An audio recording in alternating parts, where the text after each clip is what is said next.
Hello. Welcome everyone to episode 73.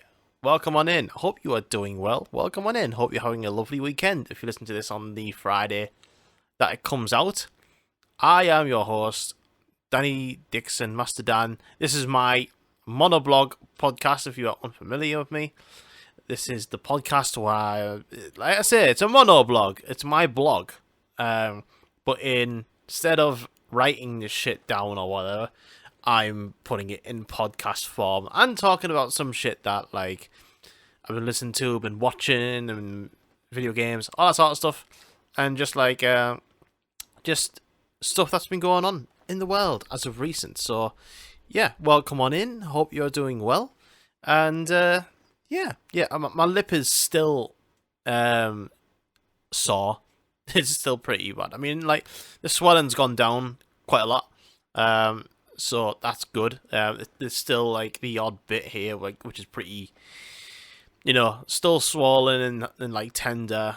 And it's slowly but surely, like, making its way down, I guess. But, yeah, so I'll see how I get on today, because I know last week I was struggling a little bit. Like, I had to just sort of, like, cut the podcast a little bit shorter than normal because it was hurting to talk. It was hurting to talk. So yeah, and yeah, I hope you're all doing very, very well. I'll where's my notes at? I got my notes for all my podcasty discussions and all that. But yeah, what the hell have I been up to really? So it's been a minute. It's been a minute. Went to see High Vis at the Anarchy Brewery, which is in Newcastle. Never been to this venue before up until the other day. When was it? The 13th? Last week as I record this. Yeah, and it was fucking brilliant, man. It was absolutely brilliant. So High Vis, I've raved about them before. I love their latest album, Guided Tour, which came out last year, and the album before that, Blending, is brilliant.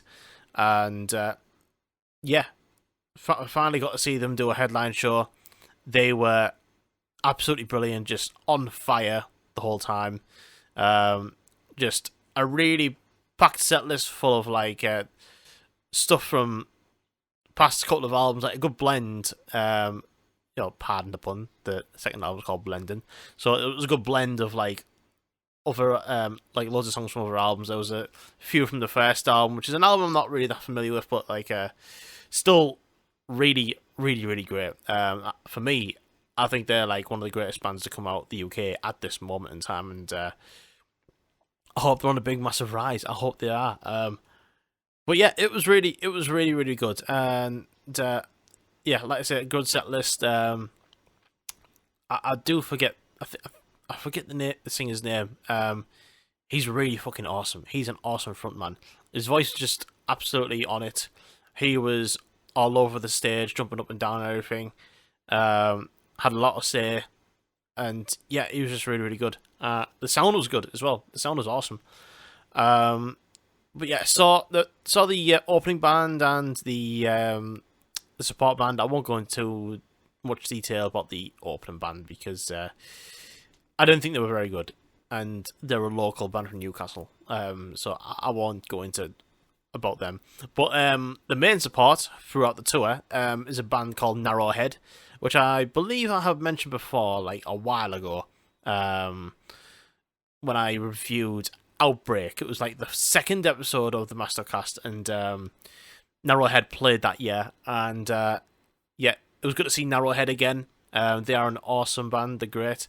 If you're into, like, Smashing Pumpkins, Deftones, like really early 90s sort of, like, grungy sort of, like, alternative rock, like, they're really, really awesome. Give them a listen. Their latest album, Moments of Clarity, which came out last year, was it last year? No, it was the year before. Bloody hell, 2023. So yeah, but bloody hell, that's gone by really, really quick. But that is a fantastic album. I highly recommend it. Yeah, Narrowhead were great, and so were High Vis, and just the Anarchy Brew venue in Newcastle is really good as well. Like I said, it's my first time I've been there. Popped over there with Jake, good old friend of the podcast, co-host, every now and then, and my little brother and my mate Chris. It was like a good little outbreak posse. Of course, I stayed away from the mosh pit because I've still got my lip injury and I'm a bit scared now.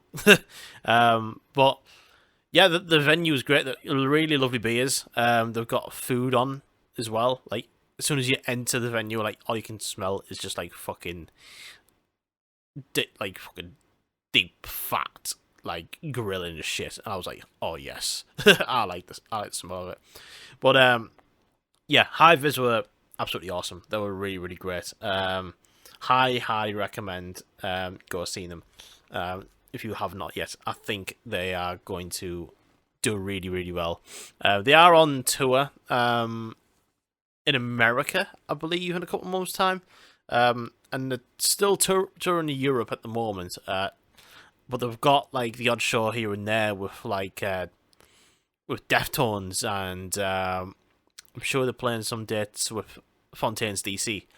And it's really, really cool because, like, they are, like, they've got this cool blend of, like, Britpop and punk and hardcore, which can lend itself out to, like, loads of audiences out there. Like, it's not just that, they're not just, like, a hardcore band, like, their music, I imagine, should appeal to people who are into, like, Oasis and Blur and people like Terror and Fontaines DC and like they're a band that could play Reading and Leeds easily, as well as like Outbreak or Download Festival or anything like that. I'm pretty sure they played Glastonbury last year. But yeah, they're getting about a bit, and it's great to see them get that just quality, just really, really fucking good. And let's see what else has been happening in terms of music news. Well, this one really, really excited me a lot because Let Live have been announced to play 2000 Trees. And let me tell you, I am so happy. I am so excited by this. Like, Let Live produced one of my favorite albums ever. The Black is Beautiful is. I was gonna say the Black Gives Way to Beautiful, but that was like a. There's the Miles and Chains album called Black Gives Way to Blue, and I nearly said that. But yeah, I love Let Live. They are incredible, and yeah, back when I used to see them about 10 years ago, like, they were unbelievable live. Like, I seen them support Date Remember, and I seen them support, well, not support, they were on, like, a Download Festival bill on the third stage, and they were absolutely wild, like. So, yeah, it's good to see that Let Live, I've got this final tour. It's called Yours Sincerely. Like, apparently this is the last time to see Let Live, ever since their hiatus, which was, like, 10 years ago? Something like that. And, like, Jason Butler, he's going to have to do FIFA 333, and I'm not really into FIFA 333 at all, to be honest. But I am very excited for Let Live, because they are brilliant, and they are playing the Saturday main stage right before Alexis on Fire, so, my God, I'm so excited for that, man. Like, just to see that band live one more time. Yeah, they are just absolutely great. I love Let Live so much, and I'm glad they are back one more time. Download have announced some more bands, and yeah, I have got the names here. Download Festival 2025 was announced. The second wave of bands taken from the sacrosanct turf of Donington Park. So they've added another 22 bands. The billing includes Shinedown, Miles Kennedy, Opeth, Dirty Honey, Palais Royale, Rise Against, AWOL Nation, Power Trip, and Hatebreed. And completing the lineup announcement as Crossfaith, Unpeople, Smash Into Pieces, Mothica, Zetra, Bastardane, Kids of Glass Houses, Elliot Minor, Twin Atlantic, Cattle Decapitation, President, and Neckbreaker. Now, the reason I put a little bit of emphasis on this President name is apparently they are made up. There is no music from President or anything like that. No one knows who they are or what they're like. It could be a secret set. It could be a supergroup or anything like that. I know Download has dabbled in this sort of thing before. They had this thing in Download 2013 called Iceman Thesis, I remember. And no one had heard of them. No one knew who was in them. There was no music by them. There was 2 Iceman Thesis sets, right? And there was one that was first banned on the 3rd stage and another one at the exact same time on the 4th stage. So no one knew who this band were or anything like that. Like, loads of people just showed up just to see what this band was and anything. And like this whole band was wearing masks and stuff like that. And people still don't know of it. Apparently, it was just some message about like hyping things up and stuff like that. I don't know, but I wonder if this is going to be sort of the same thing. I don't know who President are, but yeah, there's already a TikTok page ready and all that, so there might be some new music. So who knows?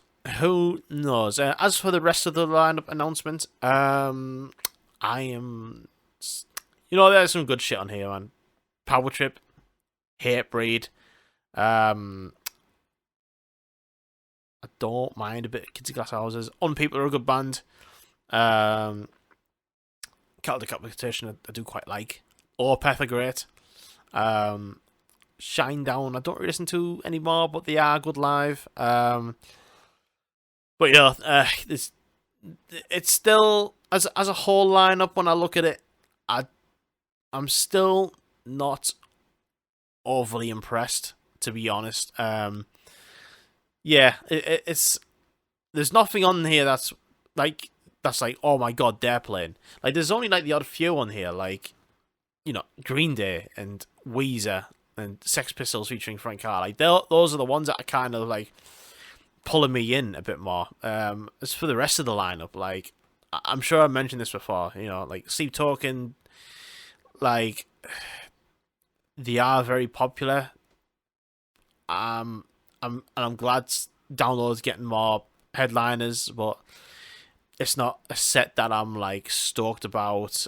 Korn should have headlined it years ago, and like underneath the headliners, you got Weezer, Shinedown, Bullet for My Valentine. Like, Bullet for My Valentine looks like they're going to be subbing Korn. Shinedown are going to be subbing Sleep Token by the looks of it.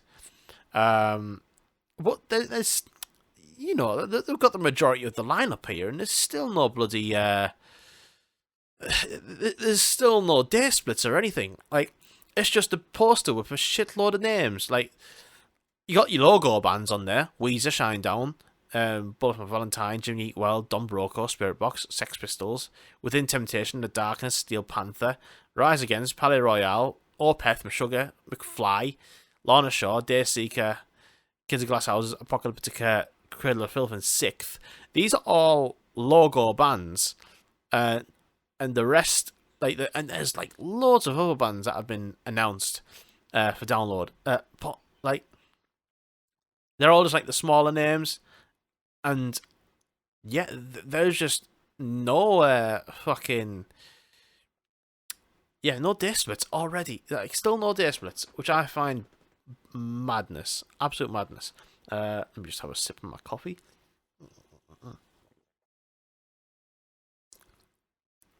But yeah, it's fucking hell. Elliot Minor are back. Jesus Christ, what you doing? What you playing at? Yeah. Oh, bloody hell! I missed Municipal Waste, actually. They missed bloody Municipal Waste off the announcement. They're really good. I like Municipal Waste.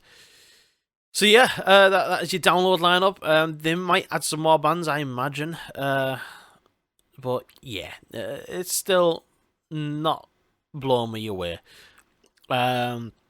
Although I don't know how they've managed, but the Back to the Beginning Black Sabbath Day Festival that is happening in Aston Villa's ground on July the 5th was something that I discussed last episode of the podcast.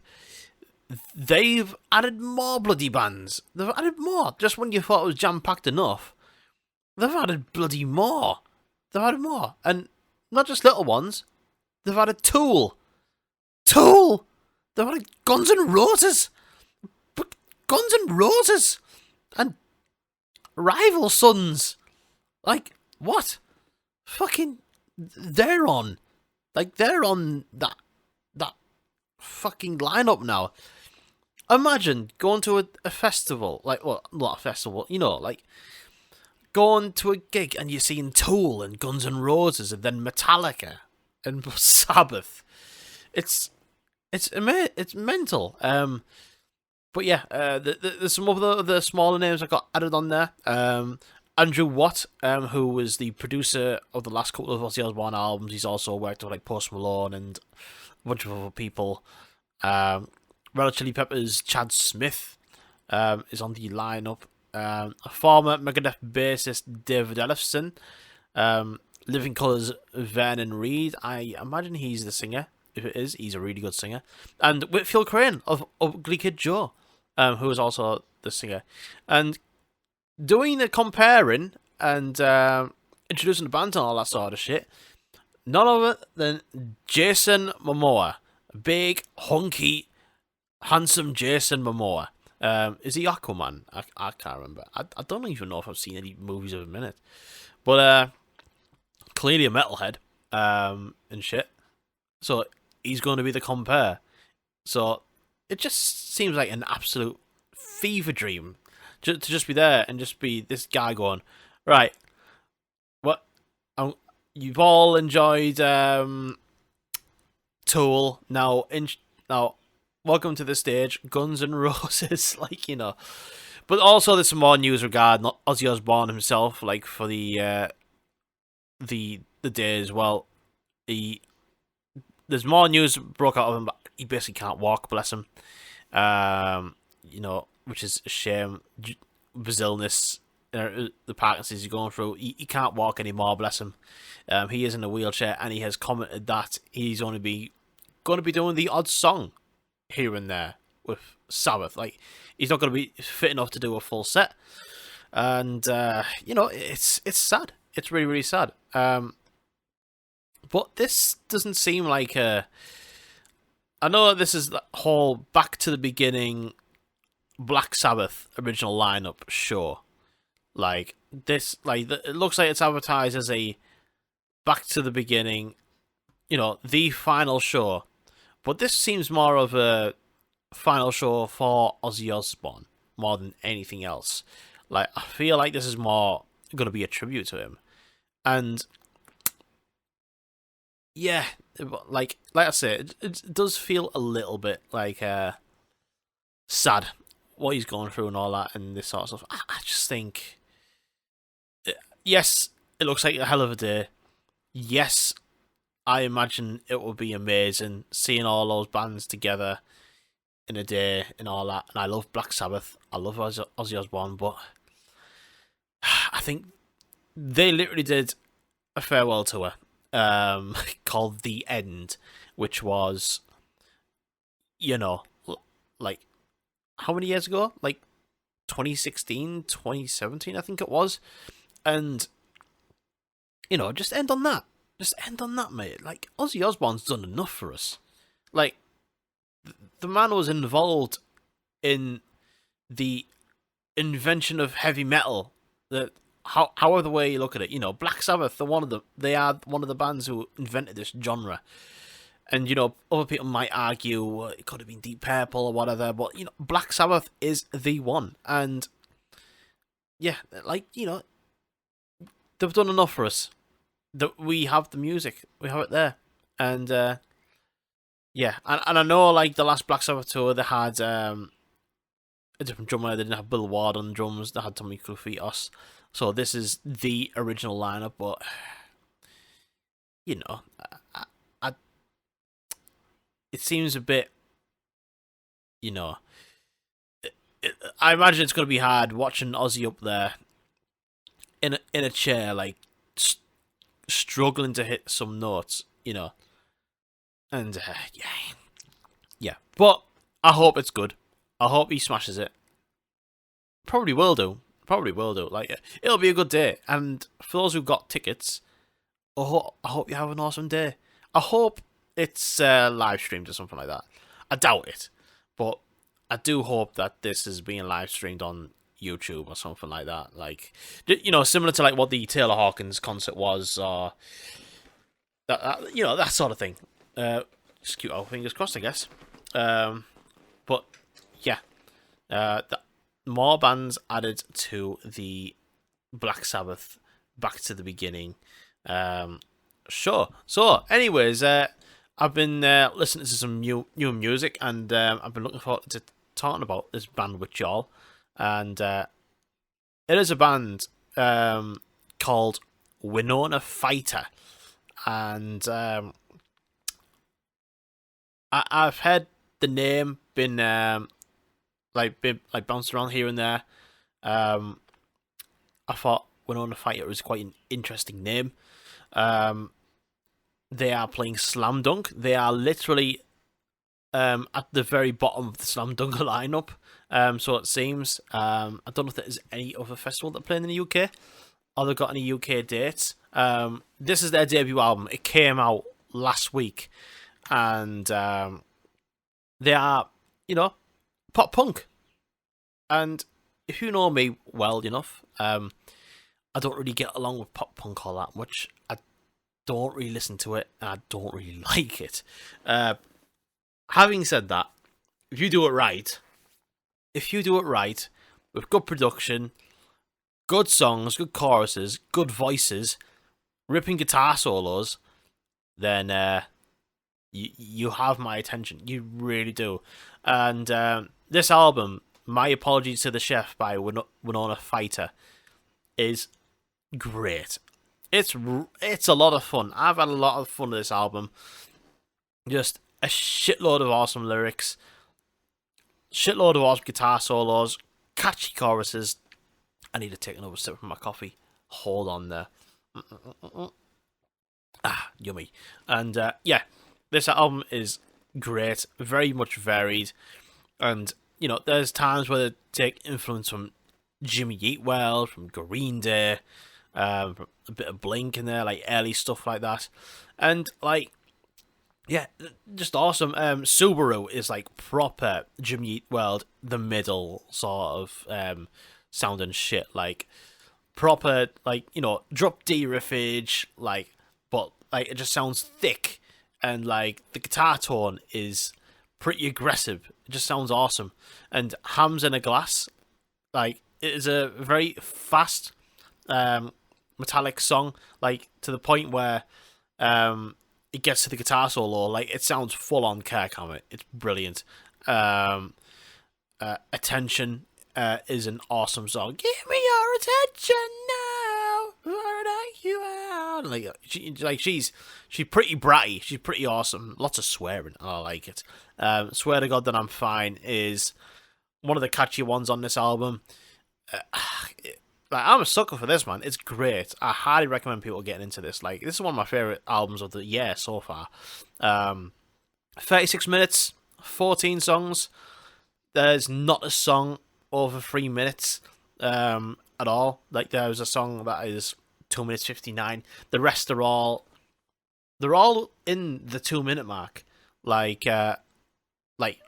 I think the shortest one is like 2 minutes 9 seconds, and like, it just ranges from that to 2:59. Like, they're all short and sweet. They're all very catchy. They're all awesome. Great production. It's not cookie cutter, very fucking sweet sounding or like that. It's pop punk with a bit of bollocks to it, and I like it. Yeah, the album My Apologies to the Chef by Winona Fighter is great. I'm definitely going to be watching these at Slam Dunk. They're really, really cool. They're good. Like, guitar solos all over it as well. You don't hear that often. Like, really good ones as well. Yeah, they're wicked. That was their debut album, My Apologies to the Chef, from Winona Fighter. And yeah, I think that is it for music now. I've been playing some good games. I know last week I was talking a bit about Horizon Forbidden West and how I finished that. I've just finished the Burning Shores DLC as of recent, and that DLC is really bloody good. It cost me 15 quid just for this DLC. Burning Shores is another addition to my mouth just hurt there. Anyways, yeah, Burning Shores is a bloody great DLC. It's awesome. It looks stunning, and completely new story, which I imagine will play a big part into the next Horizon game, whenever that may be, whenever that may come out. Like, it's awesome. It is so good.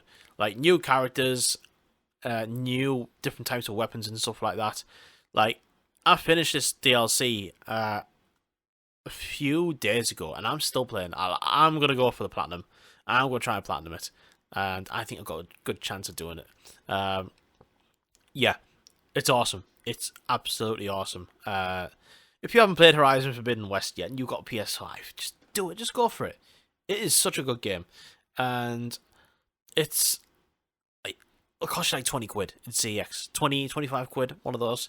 Like, it's great. It's absolutely brilliant. I've had such a fun time with it recently.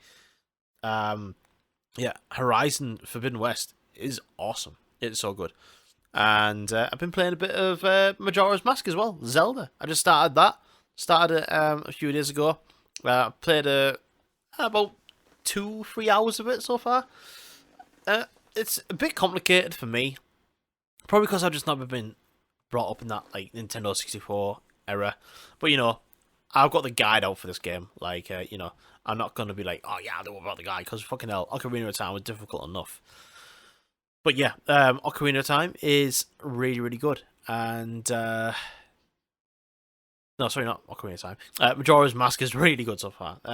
Yeah, I know when this game came out, like for the Nintendo 64, like they had to get like RAM expansion, like for the front, so that they could play it. And I can kind of tell why, to be fair, like because it's a lot more cinematic, and the graphics are just slightly more improved on Majora's Mask. But yeah, it's cool. It's very trippy. It's a very trippy game. And right, I'm gonna have to stop there because my mouth is hurting still.